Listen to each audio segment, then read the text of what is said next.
Ya, amar ma'ruf nahi mungkar itu termasuk satu hal yang berpahala, satu hal yang baik, asalkan sesuai dengan koridor dan kaidah-kaidah amar ma'ruf nahi mungkar ya.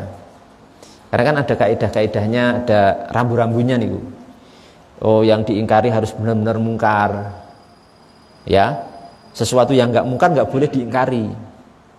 Misalkan judi jelas mungkar, zina jelas mungkar, minum bir, ciu jelas apa? Mungkar. Lah itu boleh diingkari. Tapi ini nanti tidak masuk Pak dalam masalah-masalah yang itu masalah khilafiyah. Maksudnya khilafiyah niku memang diperselisihkan ulama. Enten sing kunut, enten sing ndak. Enten yang yasinan, ada yang tidak. Tidak boleh. Kemudian kita mengingkari yang kunut subuh. Wah, kamu ahli bid'ah. Kamu neraka, kamu ahli bid'ah, kamu sesat. Tidak boleh. Yang tidak tahlilan mengingkari yang tahlilan. Wah, tahlilan itu bid'ah. Kullu bid'atin dhalalah wa kullu dhalalatin finnar. Setiap bid'ah itu sesat dan setiap sesat berarti di neraka. Tidak boleh. Tidak berlaku seperti itu. Terus yang berlaku itu cuma saling menghargai, bukan, dan referensi. Ulama yang punya kapasitas, memang punya ahli dia, ulama mujtahid, ulama-ulama yang memang diperhitungkan ilmunya di dunia Islam. Paham ya? Nah, di sini kaitannya dengan kok nyerempet ke kunut gara-gara ada pertanyaan itu.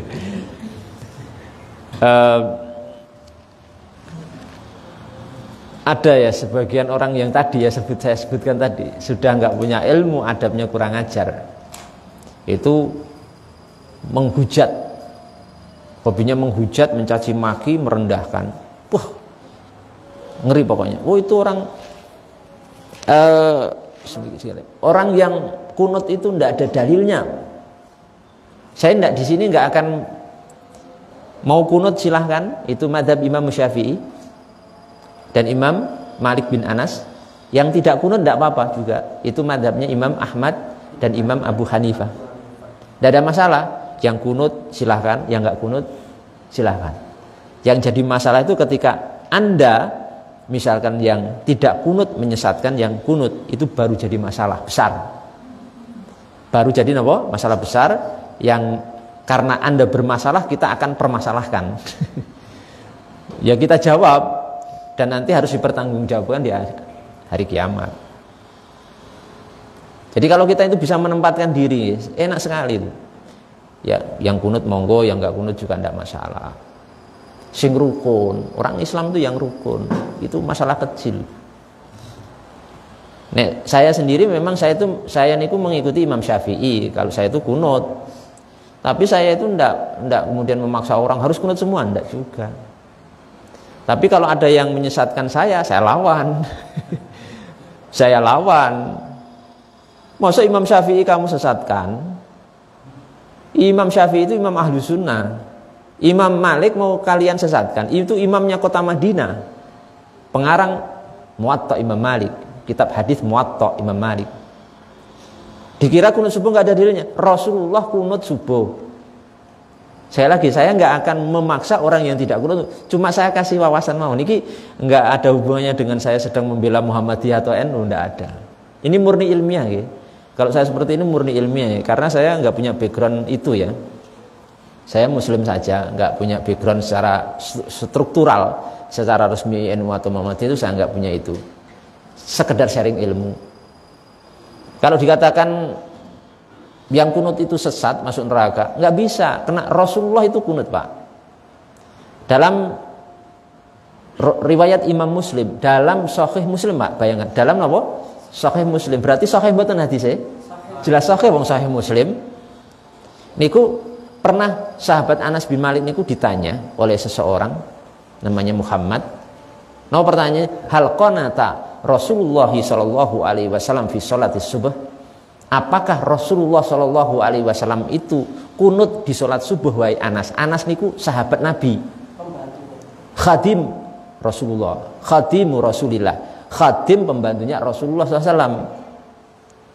Ditanya apakah Rasulullah itu kunut dalam sholat subuh? Napa? Dijawab oleh Anas, na'am. Na'am ba'da ruku'i yasiran. Benar, iya. Rasulullah itu kunut subuh kapan? Ketika sebentar setelah ruku. Setelah ruku kan i'tidal itu. Di rakaat terakhir, di rakaat kedua salat subuh ya. Ruku terus i'tidal. Sami Allahu liman hamidah terus kunut. Allahumma hdina fi man hadait wa afina fi man afait wa tawallana fi man tawallait sampai akhir. Itu hadisnya dalam sahih apa? Sahih Muslim. Hadis dalam sahih Muslim. Lah, sampai-sampai Imam Nawawi rahimallahu ta'ala, Imam Nawawi niku imam besar. Wafat tahun 607 Hijriah. Saya itu sampai hafal. Wafat tahun 607 Hijriah. Berarti beliau itu abad ke-7. Ulama abad ke-7. Imam Nawawi niku membuat satu bab wonten Sahih Muslim. Maaf, di syarah Sahih Muslim. Beliau niku punya syarah penjelasan Sahih Muslim. Sahih Muslim kan sendiri karangannya sinten? Imam Muslim. Terus dijelaskan oleh Imam Nawawi niku disyarah namanya, dijelaskan niku sampai berjilid-jilid. Saya punya 12 jilid. Buku Pak niku. Karena saya niku termasuk ustadz yang enggak terlalu suka baca di komputer atau PDF. Tapi senang baca buku ya fisik buku gitu. Itu 12 jilid. Di syarah Sahih Muslim itu Imam Nawawi damel bab, membuat bab. Babu istihbabil kunuti fi jami'i salat. Idza nazalat bil muslimina nazilah wal iyadu billah. Wastihbabuhu fi subhi daiman. Bab tentang anjuran untuk kunut di seluruh salat apabila terjadi nazilah. Nazilah itu satu peristiwa besar yang menimpa kaum muslimin. Terjadi gempa, terjadi banjir, terjadi tsunami, terjadi peperangan, terjadi kemarin apa virus apa? Corona, COVID-19, musibah besar menimpa kaum muslimin. Itu dianjurkan untuk kunut nazilah di semua sholat 5 waktu niku. Zuhur, asar, maghrib, isya, subuh. Kunut. Dan alhamdulillah kemarin di tempat saya niku imamnya kunut. Pas corona niku. Hampir 2 tahun penuh kunut terus. Setelah sholat di sholat fardu. Nah, kemudian beliau mengatakan wastihbabuhu fi subhi daiman, tapi untuk khusus dianjurkannya kunut subuh itu daiman. Artinya ngeten, terus menerus. Kunut nazilah itu dulunya sebelumnya kan hanya ketika terjadi satu peristiwa besar. Lah, pas tidak ada peristiwa besar berhenti. Paham ya? Lah, yang tidak berhenti cuma satu, kunut subuh. Ngoten nggih. Di kunut di salat maghrib, isya, zuhur, asar itu pas ada nazilah, ada kejadian besar kunut. Nek kejadian besar sudah selesai, berhenti. Yang tidak berhenti di zaman itu kata Imam Nawawi kunut subuhnya ndak berhenti. Ya, wastihbabu fi subhi daiman, kunut subuhnya itu terus berlangsung. Ngoten.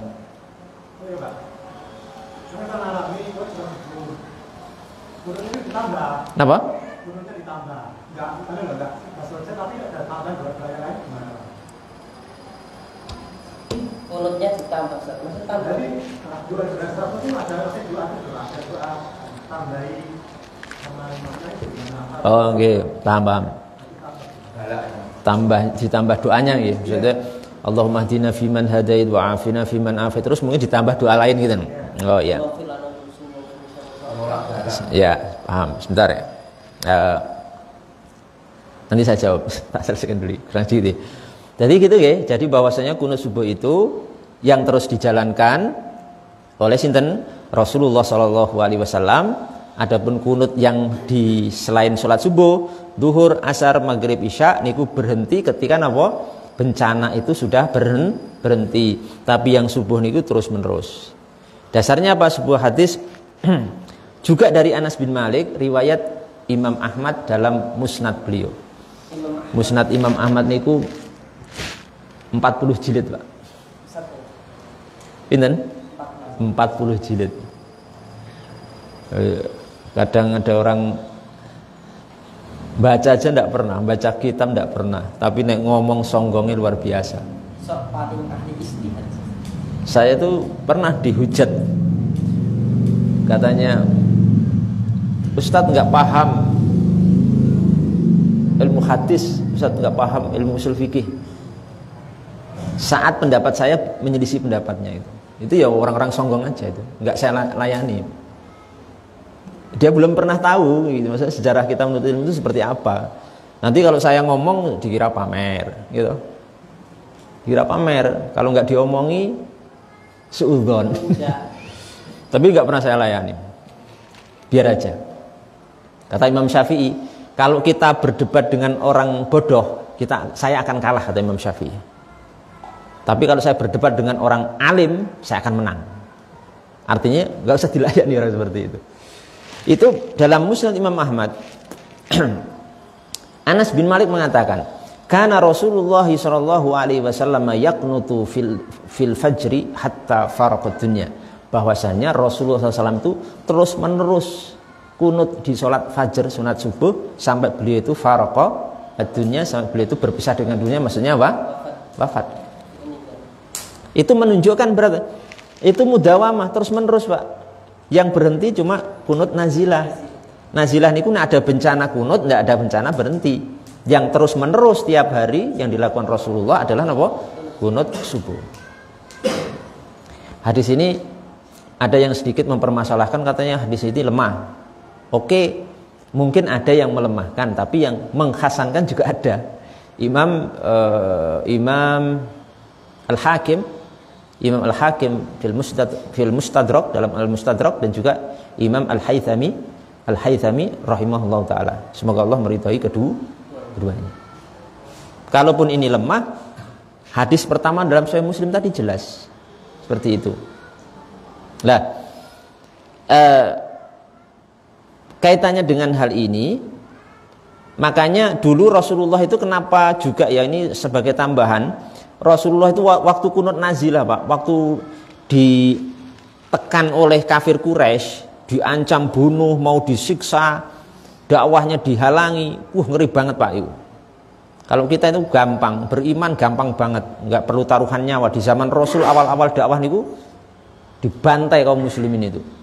Ada yang digergaji kepalanya, ada yang tangan kaki diikat, kemudian diikat oleh masing-masing onta, terus ontanya digerek gitu supaya lepas, tangannya lepas, kakinya lepas sendiri-sendiri. Ada yang dijemur, ditimpa dengan batu panas yang besar sampai mati. Sampai seperti itu. Maka Rasulullah sampai sempat juga merasa merasa marah dengan mereka. Sampai akhirnya di kunut nazilah itu Rasulullah SAW menyebut pembesar-pembesar kafir Quraisy, dilaknat oleh Allahumma al'in fulanan wa fulanan wa fulanan. Ya Allah, laknatlah, binasakan si ini disebutnya namanya satu-satu niku, para pembesar kafir Quraisy niku. Tapi niku malah ditegur oleh Allah Subhanahu wa taala. Laisa laka minal amri syai'un. Woi Muhammad, kamu tidak punya hak untuk menetapkan orang-orang ini menjadi orang-orang celaka. Karena kalau kamu laknat berarti kamu menetapkan, seolah memastikan orang-orang ini menjadi ahli neraka. Ditegur oleh Allah Subhanahu wa taala, selesai. Nabi berhenti. Maka kemudian beliau itu meninggalkan hal itu, bukan berarti beliau meninggalkan kunutnya, tapi meninggalkan apa? Meninggalkan laknatnya itu.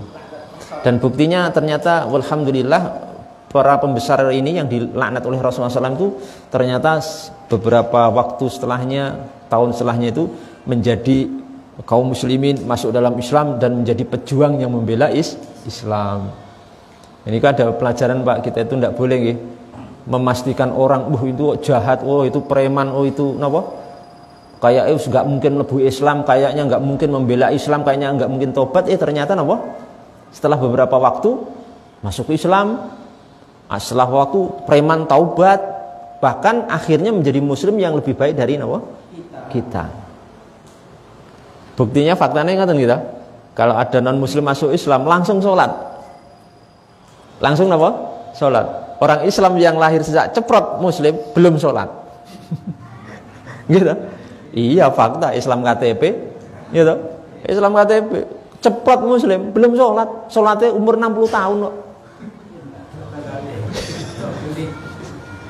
Wis meh akhir baru sholat. Muslim niku. Bila orang Kristen yang masuk Islam langsung sholat. Bersyahadat pun tanya sholatnya gimana, langsung sholat Pak. Masya Allah. Jadi niku jamaah yang dimuliakan Allah Subhanahu Wa Taala, luar biasa apa yang kita jelaskan tadi. Dan kemudian masalah menambah doa kunut itu tidak ada masalah. Jadi ngeten keterangannya. Doa kunut itu tidak harus Allahumma hdina fiman hadait. Tapi itu yang masyhur. Allahumma hdina fiman hadait wa afina fiman afait wa tawallana fiman tawallit sampai akhir doa niku itu yang paling masyhur dan paling afdol. Nek kunut sampean pakai niku. Tapi seandainya tidak bisa itu atau mengganti dengan doa lain juga diperbolehkan. Intinya doa mawon yang semakna atau mirip gitu aja. Itu dijelaskan oleh para ulama, di antaranya Imam An-Nawawi rahimallahu taala. Makanya misalnya doa kunut niki itu terus ditambah juga nggak apa-apa. Sepanjang doanya bagus dan punya misi dan visi yang sama dengan doa Allahumma hdina fiman hadait, itu diperbolehkan. Seperti misalnya jenengan itu seperti kasusnya doa-doa apa? Iftitah. Kan niku jenisnya macam-macam gitu. Ada Allahumma ba'id, ada Allah wa kabira, walhamdulillah katsira, ada ini. Monggo saja, mau yang mana? Mau diperpanjang juga boleh. Mau sing panjang juga boleh. Pendek wis mengang-mengo. Ustaze maca panjang dikit terus mengang-mengo. Sedungane malah lain, ya Allah, segerakan imamku ya Allah. Yes. Kelas kula jenengan tuh kelas pendek. Wis ta percaya. Nggih mboten? Semakin imam bacaannya pendek semakin seneng. Wis niku ngaku mawon iku wis ketok pun.